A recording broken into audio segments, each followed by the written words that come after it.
सुबह की पहली किरण जब मिट्टी की खुशबू को छूकर गुजर रही होती है ना, तो गांव एक नई सांस लेता है।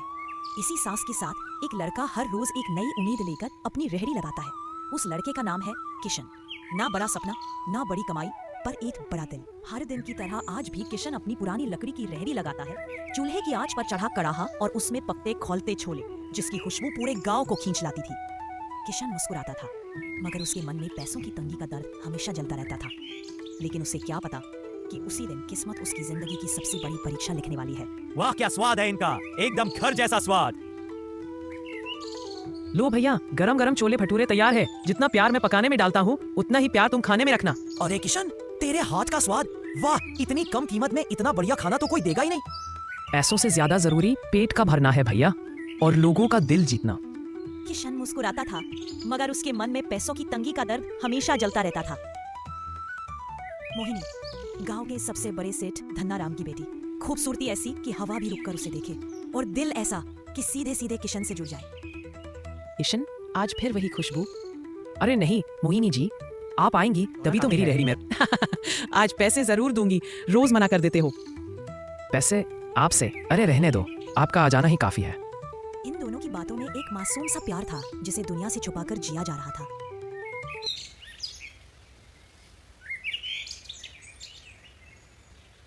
अगली ही सुबह गांव के बीचों बीच मौजूद अनाज मंडी में सेठ धन्नाराम अपनी रौबदार चाल से घूम रहा था। इस आदमी की पहचान सिर्फ दौलत नहीं, बल्कि उसका लालच और क्रूरता थी, जो हर मजदूर पर भारी पड़ती थी। मालिक, ऐसा मत कीजिए, मेरी बिटिया की शादी है, मैं तो उसी के लिए पैसे जोड़ रहा था। कृपा करके मेरे पूरे पैसे दे दीजिए। पूरे पैसे? अरे तूने 12 घंटे का काम नहीं किया तो मैं पूरे पैसे कैसे दूं?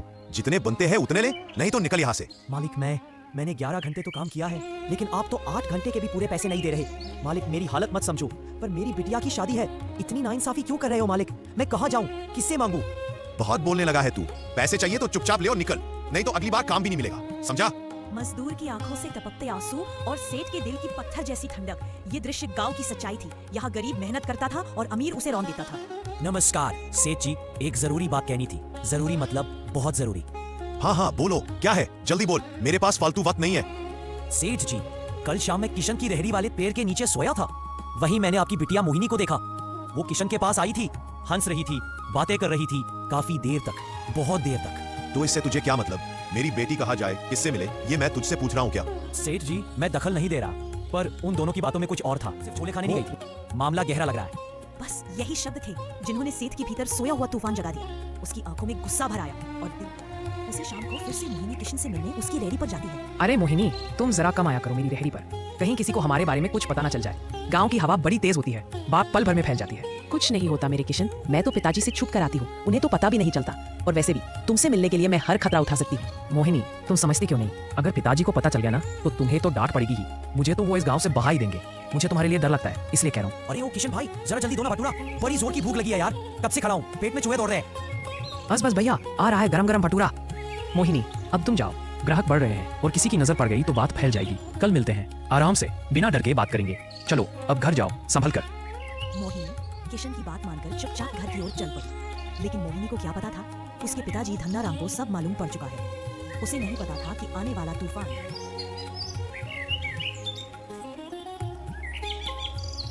बहुत चल रहा है ये सब, अब मैं देखता हूँ वो किशन कितनी ऊंची उड़ान भरता है। मैं ही उसकी औकात याद दिलाऊंगा। मोहिनी, तू रोज रोज उस छोले वाले के पास क्या करने जाती है? कुछ नहीं पिताजी, उसके छोले अच्छे लगते हैं, बस वही। सच बोल, क्या तुम दोनों के बीच कुछ चल रहा है? हाँ पिताजी, मैं किशन से प्यार करती हूँ और उसी से शादी करना चाहती हूँ। उसकी औकात क्या है? वो तुझे क्या देगा, एक रेहड़ी? मगर मोहिनी चट्टान की तरह खड़ी रही। प्यार मजबूत था, डर कमजोर। औकात दिल से होती है पिताजी, पैसे से नहीं। अब तुम्हारा वहां जाना बंद। मोहिनी, जाकर उस किशन को कहना, अगर वो 2 महीने में 1 लाख रुपए कमा ले तो मैं तुझसे उसकी शादी कर दूंगा। ये कैसी शर्त है पिताजी? वो कभी नहीं जीत सकता और तू उसे भूल जाएगी। मोहिनी कांपते दिल से किशन के पास पहुंची। अरे मोहिनी, तुम आज इतनी डरी डरी क्यों लग रही हो? क्या बात है?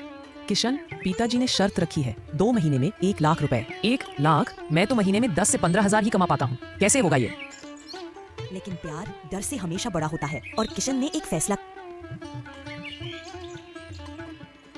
अपनी कीमतें बढ़ाई, क्योंकि अब खेल किस्मत का नहीं, समय का था।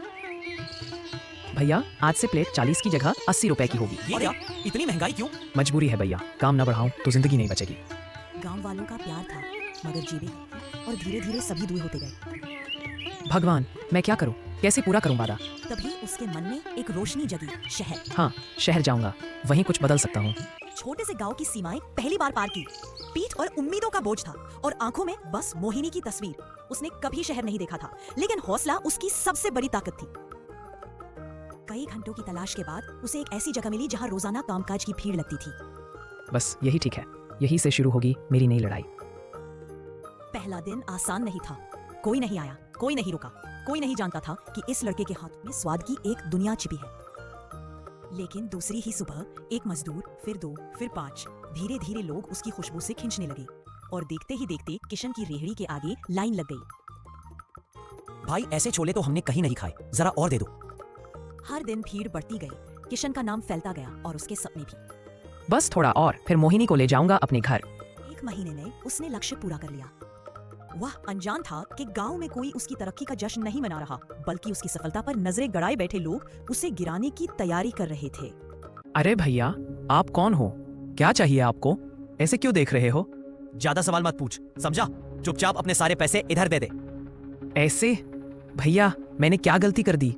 क्यों ले रहे हो मेरे पैसे? अबे जुबान मत चल। ये चाकू देख रहे? अगर पैसे नहीं दिए ना, यही तेरी जान ले लूंगा। किशन की आंखों में आंसू थे। उसकी मेहनत, उसका सपना, उसकी मोहब्बत, सब कुछ उस रात सड़क पर लुट गया। लेकिन उसे नहीं पता था कि ये सिर्फ लूट नहीं, बल्कि उसके खिलाफ रची गई एक साजिश की शुरुआत थी। घर लौटकर किशन टूट चुका था। किशन, दिखा, पैसे कहाँ है? चोरी हो गए सेठ जी, मैं सच कह रहा हूँ। शर्त पूरी नहीं हुई, अब मेरी बेटी की तरफ मत देखना।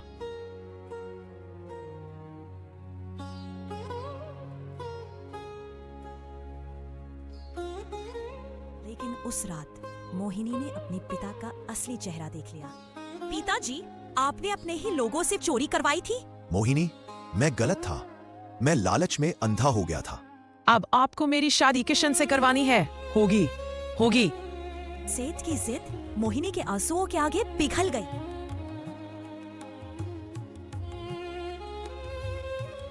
किशन, मैं अपनी गलती मानता हूँ। मेरी बेटी का हाथ स्वीकार करो। किशन, अब कभी साथ नहीं छोड़ूंगी। किशन ने शहर की कमाई से एक छोटा सा ढाबा खोल लिया और इसी तरह प्यार, मेहनत और सच ने मिलकर लिख दी एक ऐसी कहानी जिसे गांव वाले आज भी याद करते हैं।